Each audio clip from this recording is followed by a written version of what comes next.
The fifth story. The Priory School.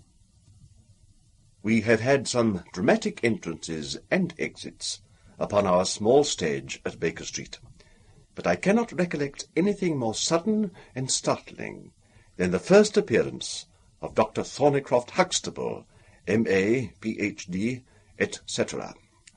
His card, which seemed too small to carry the weight of his academic distinctions, preceded him by a few seconds, and then he entered himself, so large, so pompous, and so dignified, that he was the very embodiment of self-possession and solidity.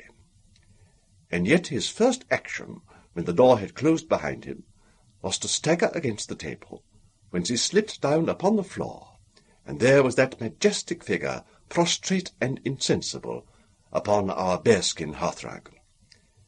We had sprung to our feet, and for a few moments we stared in silent amazement at this ponderous piece of wreckage, which told of some sudden and fatal storm far out on the ocean of life. Then Holmes hurried with a cushion for his head, and I with brandy for his lips. The heavy white face was seamed with lines of trouble. The hanging pouches under the closed eyes were leaden in colour. The loosed mouth dropped dolorously at the corners. The rolling chins were unshaven. Collar and shirt bore the grime of a long journey, and the hair bristled unkempt from the well-shaped head. It was a sorely stricken man who lay before us. "What is it, Watson?" asked Holmes. "Absolute exhaustion, possibly mere hunger and fatigue," said I, with my finger on the thready pulse, where the stream of life trickled thin and small. "Return ticket from Mackleton, in the north of England," said Holmes, drawing it from the watch-pocket. "It is not 12 o'clock yet. He has certainly been an early starter." The puckered eyelids had begun to quiver. Now a pair of vacant grey eyes looked up at us. An instant later the man had scrambled onto his feet, his face crimson with shame. "Oh, forgive this weakness, Mr. Holmes. I have been a little overwrought. Oh, thank you. If I might have a glass of milk and a biscuit, I have no doubt that I should be better. I came personally, Mr. Holmes, in order to ensure that you would return with me. I feared that no telegram would convince you of the absolute urgency of the case." "When you have quite recovered—" "I am quite well again. I cannot imagine how I came to be so weak. I wish you, Mr. Holmes, to come to Mackleton with me by the next train." My friend shook his head. "My colleague, Dr. Watson, could tell you that we are very busy at present. I am retained in this case of the Ferrers documents, and the Abergavenny murder is coming up for trial. Only a very important issue could call me from London at present." "Important?" Our visitor threw up his hands. "Have you heard nothing of the abduction of the only son of the Duke of Holderness?" "What? The late cabinet minister?" "Exactly. We had tried to keep it out of the papers, but there was some rumour in the Globe last night. I thought it might have reached your ears." Holmes shot out his long, thin arm and picked out volume H in his encyclopedia of reference. Holderness, 6th Duke, K.G., P.C., half the alphabet. Baron Beverley, Earl of Carston, dear me, what a list. Lord Lieutenant of Hallamshire since 1900. Married Edith, daughter of Sir Charles Appledore, 1888. Heir and only child, Lord Saltire. Owns about 250,000 acres. Minerals in Lancashire and Wales. Address, Carlton House Terrace, Holderness Hall, Hallamshire. Carston Castle, Bangor, Wales. Lord of the Admiralty, 1872. Chief Secretary for State for... Well, this man is certainly one of the greatest subjects of the Crown." "The greatest, and perhaps the wealthiest. I am aware, Mr. Holmes, that you take a very high line in professional matters, and that you are prepared to work for the work's sake. I may tell you, however, that His Grace has already intimated that a cheque for £5,000 will be handed over to the person who can tell him where his son is, and another 1,000 to him who can name the man or men who have taken him. It is a princely offer, said Holmes. Watson, I think that we shall accompany Dr. Huxtable back to the north of England. And now, Dr. Huxtable, when you have consumed that milk, you will kindly tell me what has happened, when it happened, how it happened, and finally, what Dr. Thornycroft Huxtable of the Priory School near Mackleton has to do with the matter, and why he comes 3 days after an event, the state of your chin gives the date, to ask for my humble services. Our visitor had consumed his milk and biscuits. The light had come back to his eyes, and the colour to his cheeks, as he set himself with great vigour and lucidity to explain the situation. I must inform you, gentlemen, that the Priory is a preparatory school, of which I am the founder and principal. Huxtable's sidelights on Horace may possibly recall my name to your memories. The Priory is, without exception, the best and most select preparatory school in England. Lord Leverstoke, the Earl of Blackwater, Sir Cathcart Soames, they all have entrusted their sons to me. But I felt that my school had reached its zenith when, 3 weeks ago, the Duke of Holderness sent Mr. James Wilder, his secretary, with the intimation that young Lord Saltire, 10 years old, his only son and heir, was about to be committed to my charge.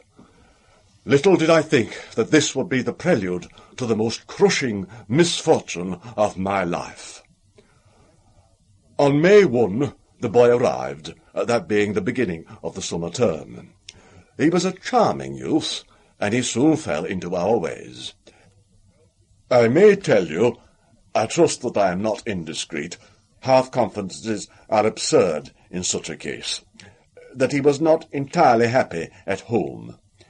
It is an open secret that the Duke's married life had not been a peaceful one, and the matter had ended in a separation by mutual consent, the Duchess taking up her residence in the south of France.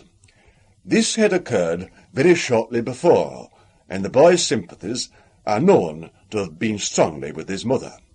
He moped after her departure from Holderness Hall, and it was for this reason that the Duke desired to send him to my establishment.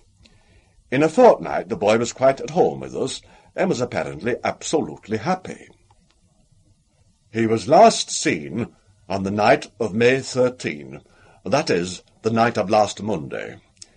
His room was on the second floor, and was approached through another large room, in which 2 boys were sleeping. These boys saw and heard nothing, so that it is certain that young Saltire did not pass out that way. His window was open, and there is a stout ivy plant leading to the ground. We could trace no footmarks below, but it is sure that this is the only possible exit. His absence was discovered at 7 o'clock on Tuesday morning. His bed had been slept in. He had dressed himself fully before going off in his usual school suit of black Eton jacket and dark grey trousers. There were no signs that anyone had entered the room, and it is quite certain that anything in the nature of cries or of struggle would have been heard, since Conte, the elder boy in the inner room, is a very light sleeper. When Lord Saltire's disappearance was discovered, I at once called a roll of the whole establishment, boys, masters, and servants. It was then that we ascertained that Lord Saltire had not been alone in his flight. Heidegger, the German master, was missing. His room was on the second floor at the farther end of the building, facing the same way as Lord Saltire's. His bed had also been slept in, but he had apparently gone away partly dressed, since his shirt and socks were lying on the floor. He had undoubtedly let himself down by the ivy, for we could see the marks of his feet where he had landed on the lawn. His bicycle was kept in a small shed beside this lawn, and it also was gone. He had been with me for 2 years, and came with the best references, but he was a silent, morose man, not very popular either with masters or boys. No trace could be found of the fugitives, and now on Thursday morning we are as ignorant as we were on Tuesday. Inquiry was, of course, made at once at Holderness Hall. It is only a few miles away, and we imagined that in some sudden attack of homesickness he had gone back to his father, but nothing had been heard of him. The Duke is greatly agitated, and as to me, you have seen yourself the state of nervous prostration to which the suspense and the responsibility have reduced me. Mr. Holmes, if ever you put forward your full powers, I implore you to do so now, for never in your life could you have a case which is more worthy of them. Sherlock Holmes had listened with the utmost intentness to the statement of the unhappy schoolmaster. His drawn brows and the deep furrow between them showed that he needed no exhortation to concentrate all his attention upon a problem which, apart from the tremendous interests involved, must appeal so directly to his love of the complex and the unusual. He now drew out his notebook and jotted down 1 or 2 memoranda. "You have been very remiss in not coming to me sooner," said he severely. "You start me on my investigations with a very serious handicap. It is inconceivable, for example, that this ivy and this lawn would have yielded nothing to an expert observer." "I am not to blame, Mr. Holmes. His Grace was extremely desirous to avoid all public scandal. He was afraid of his family unhappiness being dragged before the world. He has a deep horror of anything of the kind." "But there has been some official investigation." "Yes, sir, and it has proved most disappointing. An apparent clue was at once obtained, since a boy and a young man were reported to have been seen leaving a neighbouring station by an early train. Only last night we had news that the couple had been hunted down in Liverpool, and they proved to have no connection whatever with the matter in hand. Then it was that in my despair and disappointment, after a sleepless night, I came straight to you by the early train." "I suppose the local investigation was relaxed while this false clue was being followed up?" "It was entirely dropped." "So that 3 days have been wasted. The affair has been most deplorably handled."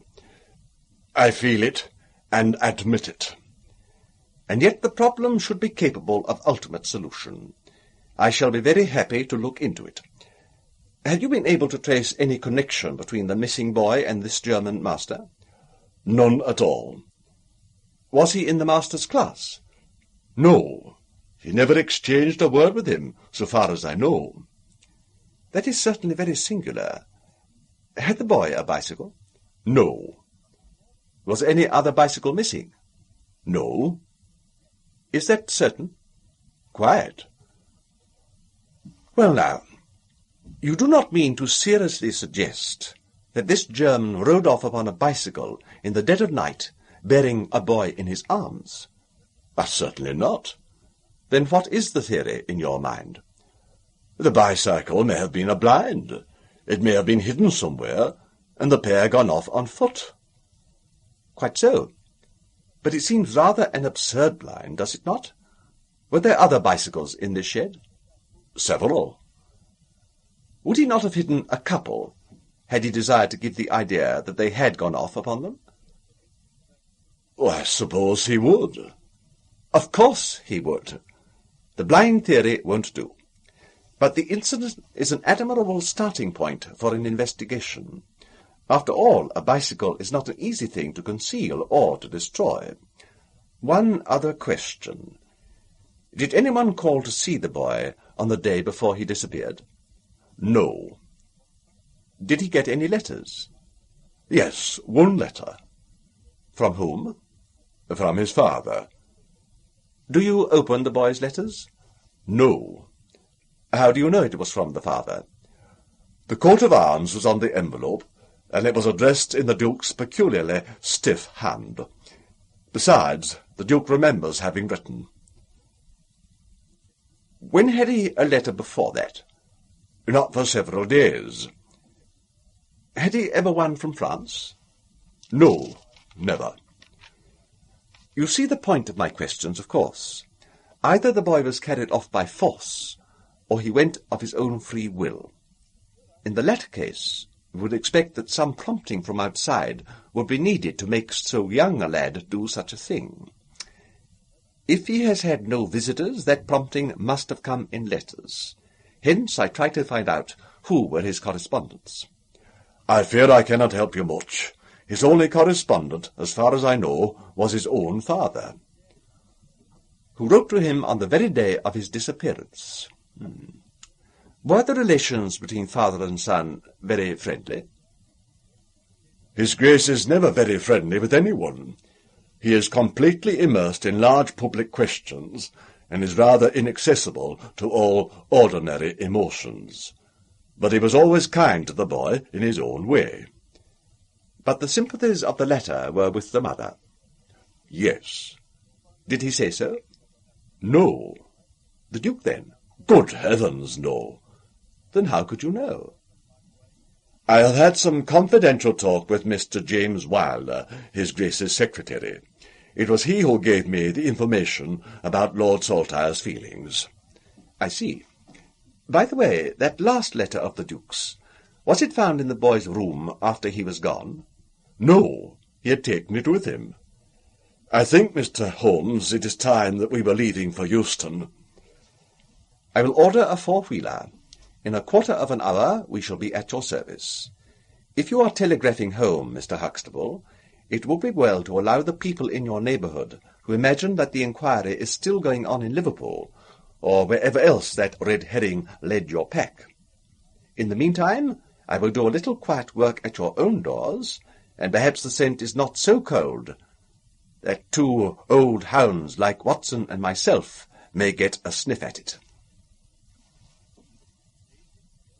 That evening found us in the cold, bracing atmosphere of the Peak Country, in which Dr. Huxtable's famous school is situated. It was already dark when we reached it.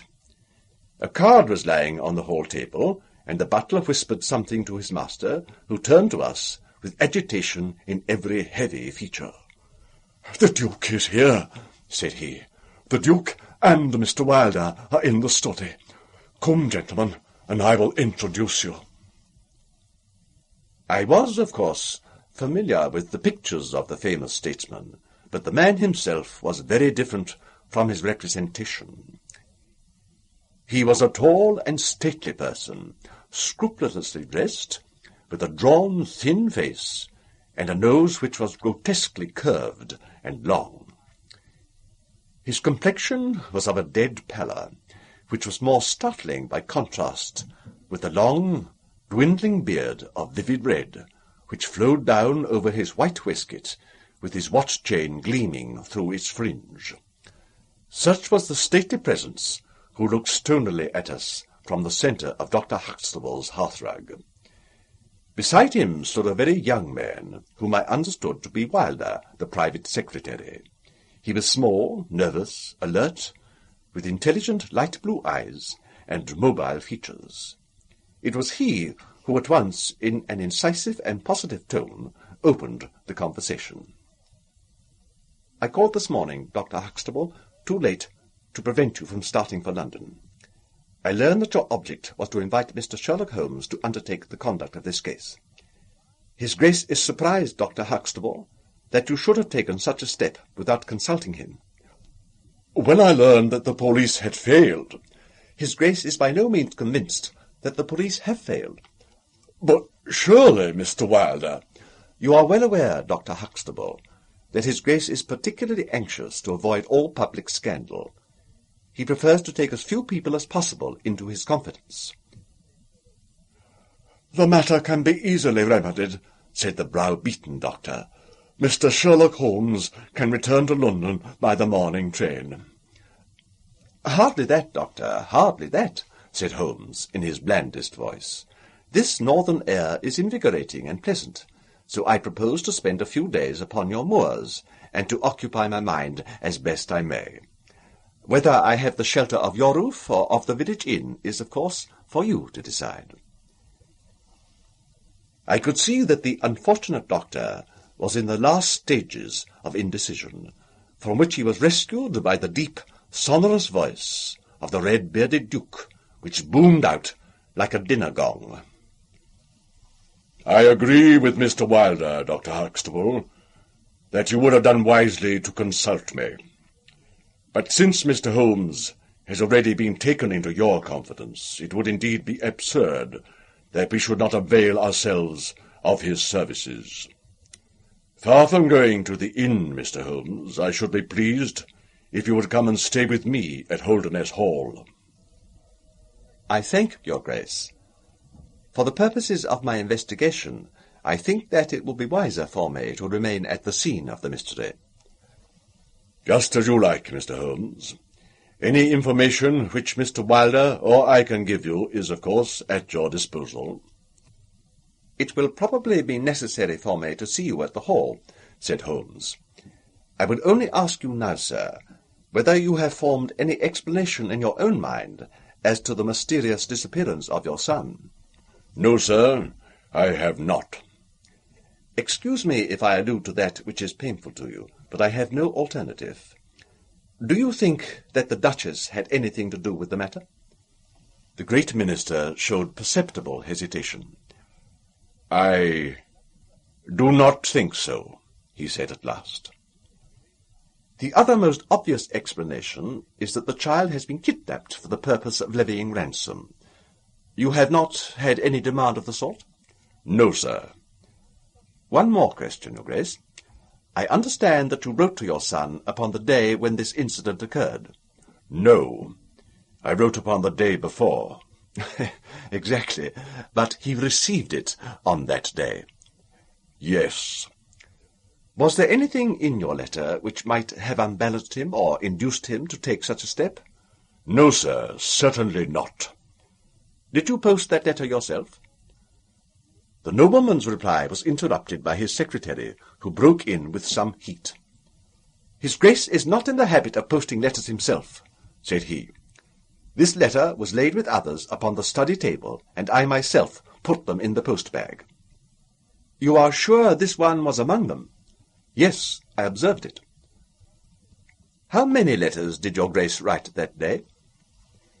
20 or 30. I have a large correspondence.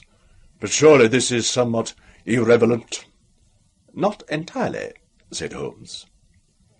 "For my own part," the Duke continued, "I have advised the police to turn their attention to the south of France. I have already said that I do not believe that the Duchess would encourage so monstrous an action, but the lad had the most wrong-headed opinions, and it is possible that he may have fled to her, aided and abetted by this German.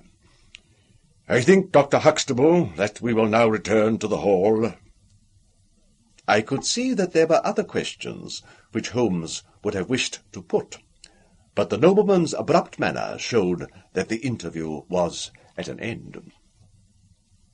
It was evident that to his intensely aristocratic nature this discussion of his intimate family affairs with a stranger was most abhorrent, and that he feared lest every fresh question would throw a fiercer light into the discreetly shadowed corners of his ducal history. When the nobleman and his secretary had left, my friend flung himself at once, with characteristic eagerness, into the investigation. The boy's chamber was carefully examined, and yielded nothing, save the absolute conviction that it was only through the window that he could have escaped. The German master's room and effects gave no further clue. In his case, a trailer of ivy had given way under his weight, and we saw by the light of a lantern the mark on the lawn where his heels had come down. That one dent in the soft green grass was the only material witness left of this inexplicable nocturnal flight. Sherlock Holmes left the house alone, and only returned after 11.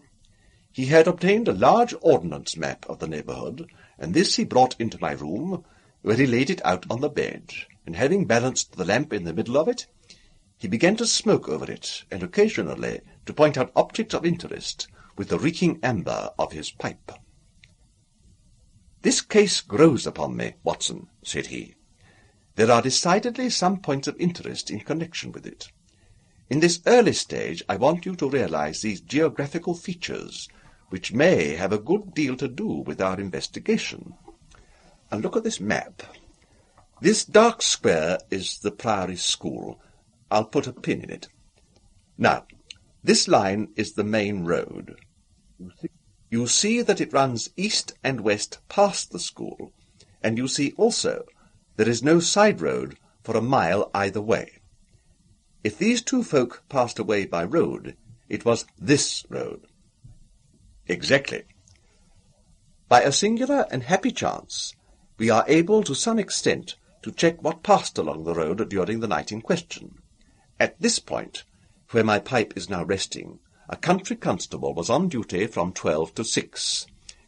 It is, as you perceive, the first crossroad on the east side. This man declares that he was not absent from his post for an instant, and he is positive that neither boy nor man could have gone that way unseen. I have spoken with this policeman tonight, and he appears to me to be a perfectly reliable person. That blocks this end. We have now to deal with the other. There is an inn here, the Red Bull, the landlady of which was ill. She had sent to Mackleton for a doctor, but he did not arrive until morning, being absent at another case. The people at the inn were alert all night, awaiting his coming, and one or other of them seems to have continually had an eye upon the road. They declare that no one passed. If their evidence is good, then we are fortunate enough to be able to block the west, and also to be able to say that the fugitives did not use the road at all." "But the bicycle," I objected. "Quite so. We will come to the bicycle presently. To continue our reasoning, if these people did not go by the road, they must have traversed the country to the north of the house or to the south of the house. That is certain. Let us weigh the one against the other. On the south of the house is, as you perceive, a large district of arable land, cut up into small fields with stone walls between them. There I admit that a bicycle is impossible. We can dismiss the idea. We turn to the country on the north. Here there lies a grove of trees, marked as the Ragged Shore, and on the farther side stretches a great rolling moor, Lower Gilmore, extending for 10 miles and sloping gradually upwards. Here, at one side of this wilderness, is Holderness Hall, 10 miles by road, but only 6 across the moor. It is a peculiarly desolate plain. A few moor farmers have small holdings, where they rear sheep and cattle. Except these, the plover and the curlew are the only inhabitants until you come to the Chesterfield high road. There is a church there, you see, a few cottages, and an inn. Beyond that the hills become precipitous. Surely it is here to the north that our quest must lie. "But the bicycle," I persisted. "Well, well," said Holmes impatiently, "a good cyclist does not need a high road. The moor is intersected with paths, and the moon was at the full. Halloa! What is this?" There was an agitated knock at the door, and an instant afterwards Dr. Huxtable was in the room. In his hand he held a blue cricket cap, with a white chevron on the peak. "At last we have a clue," he cried. "Thank heaven, at last we are on the dear boy's track. It is his cap." "Where was it found?" "In the van of the gypsies who camped on the moor. They left on Tuesday. Today the police traced them down and examined their caravan. This was found." "How do they account for it?" "They shuffled and lied, said that they had found it on the moor on Tuesday morning. They know where he is, the rascals. Thank goodness, they are all safe under lock and key. Either the fear of the law or the Duke's purse will certainly get out of them all they know." So far, so good.